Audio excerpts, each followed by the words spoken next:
नमस्ते, मैं हूं संजय दीक्षित और आप देख रहे हैं दी जयपुर डायलॉग्स।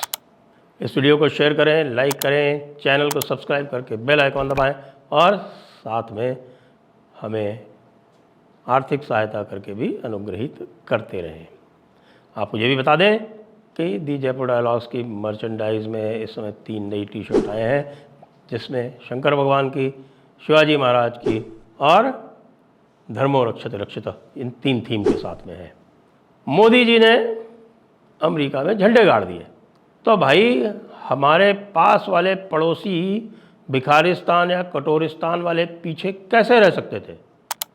उन्होंने एक new global financial summit Paris में तुरंत जाकर पाकिस्तान से रुखसत करके वहाँ पहुँच गए और फिर वहाँ क्या हुआ देखिए।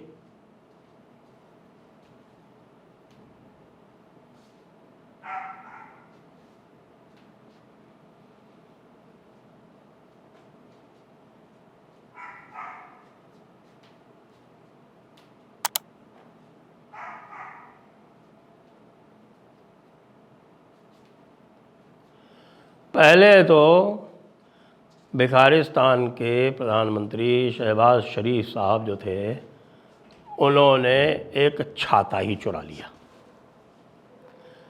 यानी कि एक तो उनको प्रोटोकॉल दिया गया इस समिट में जाने के लिए, और प्रोटोकॉल में एक लड़की उनको एस्कॉर्ट करके ला रही है। पानी बरस रहा था, अपनी लिमोजीन से जब वो उतरे तो उनको एस्कॉर्ट किया गया छाते के साथ में, और वो उनको ला रही थी उस बिल्डिंग के सामने तक। तो उन्होंने उससे छाता छीन लिया।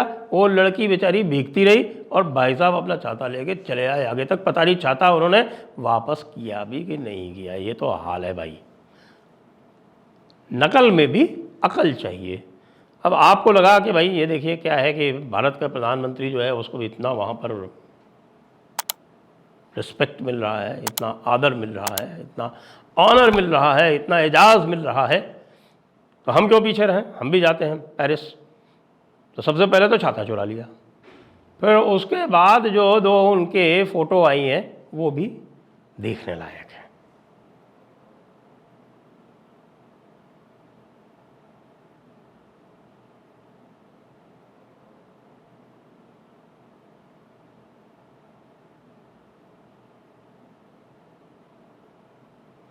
अब ये देखिए यहाँ पर ये क्या कर रहे हैं। यहाँ पर ये मोहम्मद बिन सलमान, जो कि यदि इफ़ेक्टिवली माने तो वो कह सकते हैं कि वो प्रधानमंत्री हैं सऊदी अरेबिया के। क्राउन प्रिंस जो है वो प्रधानमंत्री की तरह ही काम करता है सऊदी अरब में। अब उससे वो क्या बात कर रहे हैं ज़रा देखें आप। ये बात जो कर रहे हैं इसको आप ध्यान से देखेंगे तो आप पाएंगे कि वो उससे कह रहे हैं कि भाई पैसा दे दे। अरे भाई 500 रुपये का नोट दे दे। अच्छा नहीं भाई 500 का नहीं तो 100 का ही नोट दे दे। अरे भाई 100 का नहीं होता तो भाई कुछ चेक ही लिख दे। लेकिन मोहम्मद बिन सलमान से कह रहा है कि हबीबी हम तुमको कुछ भी नहीं देगा, पहले तुम अमेरिका से अपना हिसाब किताब ठीक करो। जब तुमको IMF कुछ दे देगा उसके बाद ही हम तुमको कुछ देगा, वरना ए हबीबी हम तुमको कुछ भी नहीं देगा। कितनी विडंबना है बताइए। ना तो कुछ दे रहे हैं और उसके ऊपर से भाषण और दे रहे हैं। यानी कि मिला मिलाया तो कुछ नहीं, और उपदेश और बोनस में। और देखिए फिर उसके बाद क्या होता है। उसके बाद फिर ये इस्लामिक डेवलपमेंट बैंक वालों से मिलते हैं और उनसे क्या कहते हैं सुनिए।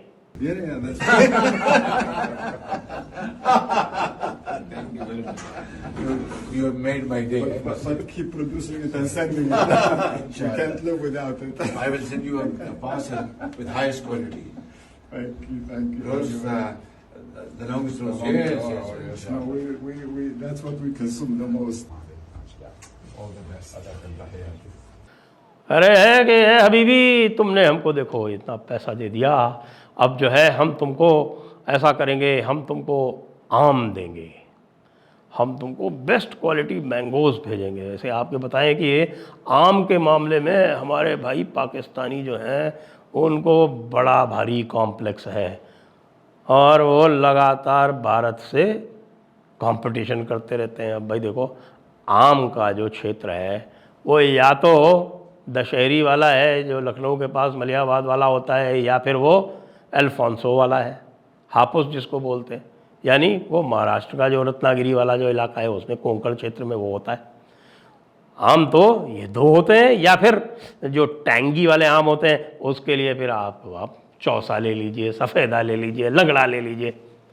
अब पाकिस्तान में कौन सा आम होता है बेस्ट क्वालिटी मैंगो हम तुमको भेजेगा? ए हबीबी, ए शेख, देख इधर तो देख, आम ले ले और डॉलर दे दे। आम के बदले में डॉलर का सौदा कर रहा है पाकिस्तान का प्रधानमंत्री, और उधर इमरान खान उनकी बैंड बजा रहा है। दो भाई, इमरान खान बैंड क्यों बजा रहा है? अब भारत ने जो अमेरिका के साथ में जो बातचीत की, साथ में जो पैराग्राफ नंबर 32 है वो क्या कहता है, उसको देख देख के सारे वहाँ पर बैठे हुए सर धुन रहे हैं और कह रहे हैं शहबाज शरीफ को कि अरे भाई मियाँ शरीफ, तुम तो घूम रहे हो पेरिस, छाता चुरा रहे हो कहीं और कहीं आम बेच रहे हो, लेकिन यहाँ तो कबाड़ा हो गया। ये दोनों ने मिलके ये पैरा नंबर 32 में क्या लिख दिया, ये तो पढ़ो। पैरा नंबर 32 में क्या लिख दिया भाई दोनों ने मिलके? उन्होंने कहा कि हम जो है वो आतंकवाद का घोर विरोध करते हैं, आतंकवाद की निंदा करते हैं, और उन्होंने सारे जितने भी ग्रुप थे उनके नाम लिख दिए। ये उसमें जैश ए मोहम्मद भी है, लश्कर तैयबा भी है, हिजबुल मुजाहिदीन भी है, उनके सबके नाम लिख दिए। और ये कहा कि भाई अक्रॉस द बॉर्डर जो टेररिज्म पाकिस्तान से हो रहा है, जी सुनिए, पाकिस्तान का नाम लिया गया उसके अंदर कि ये जो पाकिस्तान से अक्रॉस द बॉर्डर टेररिज्म हो रहा है ये हर हालत में रोका जाना चाहिए। या हबीबी, पाकिस्तान क्या होगा तुम्हारा? अब इमरान खान जो है वो कह रहा है कि देखिए पाकिस्तान को अमेरिका ने डिच कर दिया। यार इमरान खान, तुम भी गज़ब हो भाई, तुम भी ये तो तय तो कर लो पहले कि किसी ज़माने में तो तुम कहते थे कि अमेरिका ने शहबाज शरीफ को बिठाया, इमरान खान को हटाया। अब कह रहे हो कि भाई शहबाज शरीफ को अमेरिका डाउन कर रहा है, और उधर जो है वो भाई हमारे इशाक डार साहब जो हैं वो कहते नहीं थक रहे कि भाई हम पता नहीं क्या कर देंगे इस इकॉनमी का, लेकिन वो इकॉनमी जो है वो काबू ही नहीं आ रही। डॉलर जो है वो मार्केट में मिल रहा है 300 रुपये से ऊपर का। क्या करेंगे ये? भीख मिल नहीं रही, आर्मी जो है वो मान नहीं रही। आर्मी कह रही कि भाई नहीं नहीं नहीं नहीं नहीं नहीं, हम तो भाई हर हालत में हमारे पैसे कम नहीं होने चाहिए, लेकिन पैसे फिर भी कम हो गए क्योंकि 15% तो आपने बढ़ा दिया। पाकिस्तानी रुपीज़ के हिसाब से जो अभी बजट आया है उसमें मिलिट्री एक्सपेंडिचर 15% बढ़ा दिया गया, लेकिन जो रुपया है वो तो 50% डाउन हो गया। तो इफ़ेक्टिवली देखें तो डॉलर के हिसाब से तो पाकिस्तान फ़ौज का जो बजट है वो कम हो गया, क्योंकि पाकिस्तान की जीडीपी कम हो गई। तो भाई तुम्हारा 50% डिप्रिसिएशन हो जाएगा तुम्हारी करेंसी की, तो तुम्हारी करेंसी की कदर क्या रह जाएगी? जहाँ कदर कहते हैं वैल्यू को उर्दू में, उसकी क्या कदर रह जाएगी? तो अब जो आसिम मुनीर है वो कह रहा है कि नहीं नहीं भाई, सैयद आसिम मुनीर साहब जो है वो कह रहे हैं कि भाई हमें तो इफ़ेक्टिवली 15% जो है वो डॉलर टर्म्स में चाहिए। तो वो कह रहा है इशाकदार कि अरे भाई तू मेरी पैंट उतार ले जा, पैसे तो मेरे पास नहीं है। इसलिए इस बार आपको पता है क्या हुआ? इस बार यूएस में फंडिंग नहीं मिली तो ये आईएसआई वाले किसी को वहाँ पर इकट्ठा नहीं कर पाए मोदी जी को काले झंडे दिखाने के लिए। और बहुत लंबी चौड़ी एक बातचीत हुई कि साहब बहुत बड़ा ग्रुप आएगा, वो आएगा, टोटल नंबर आए तो उसमें थे 41 लोग, यानी कुल जमा पूरे यूएस के 4 दिन के टूर में प्रधानमंत्री मोदी के आईएसआई जो था बेचारा, वो 41 लोग इकट्ठा कर पाया झंडे दिखाने के लिए प्रधानमंत्री मोदी को। बुरा हाल है, डॉलर है नहीं, अब खाली छत्ता चुराने से और आम बेचने से तो डॉलर मिलने से रहे।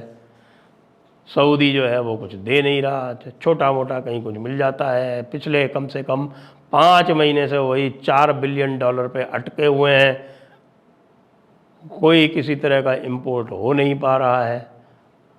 इन्फ्लेशन 40%, 45%, 50% पे चल रहा है। तो भाई भिखारिस्तान वालों, अब जो ये सपने देखते हो कि हम भारत की तरह बन जाएंगे, इसको अब तुम परमानेंटली छोड़ दो। और मैं तो ये भी कहूँगा ख़ास तौर से पाकिस्तानी यूट्यूबर्स पे, भाई आप चर्चा ही क्यों करते हो भारत की? आपको क्या मिलता है भारत की चर्चा करके? ना छोड़ो इसको, बगैर मतलब आप अपना दिल दुखाते हो।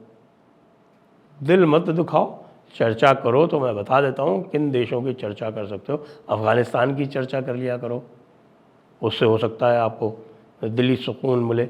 यमन की चर्चा कर लिया करो, सोमालिया की कर लिया करो, इनसे आपको दिली सुकून मिलेगा, क्योंकि आपको लगेगा कि हाँ कम से कम कुछ लोगों से तो भी बेहतर है। हालांकि मुझे ये बताया गया है कि अफ़गानिस्तान का भी जो फॉरेन रिज़र्व है वो इनसे ज़्यादा है, पाकिस्तान भिखारिस्तान वालों से। तो भाई पाकिस्तानियों, अब छोड़ दो, अब तुम उस लीग में नहीं हो। अभी अभी जो है भारत ने तुमको फुटबॉल में भी पीटा, किसी भी तरह से तुम कंपैरिजन कर नहीं सकते हो। बिल्कुल छोड़ दो, वर्ल्ड कप में तुमको आना ही पड़ेगा भारत, करोगे तो तुम क्या करोगे।